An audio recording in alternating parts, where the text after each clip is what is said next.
Hey everybody, it's Paul. I just got back from Michigan with Britton Bishop and a group of youth pastors that put on this.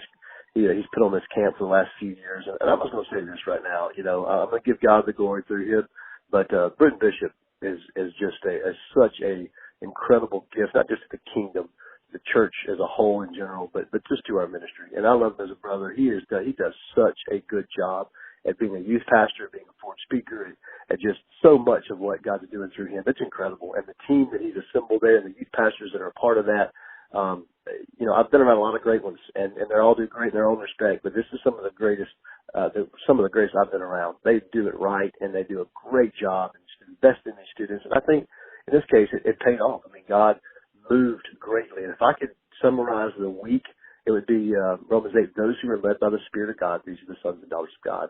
I think the Spirit of God was leading and people were listening. And, it was just almost kind of speechless, if I can say it that way. All I can say is Jesus, right? I mean, God was present, near, just droves of people coming to Christ for the first time. Lots of other things that happened that God knew. God knew. That's such a good shepherd to know what we need in those moments to prepare us to go back home, And so I just think that God did a lot of work and established a lot of the work in his hands. And I think when you're sowing, right? I think there was a lot of sowing for all these years and a lot of reaping, and we both rejoiced together.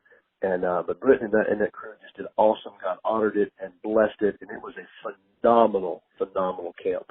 And in large part, not just to their hard work and effort, but I believe we had all of you guys and so many people praying. And that's what it felt like in the end. I was on the turn to him, I said, it just feels like thousands upon thousands of people are praying. And God's like, I'm here. And he just held back the darkness. He just pulled the clouds apart. It's like Mount Carmel, kind of did, just pulled it apart. And then he just came down. And it was awesome. And he moved greatly. And so thank you. Couldn't do without you. Love doing ministry together with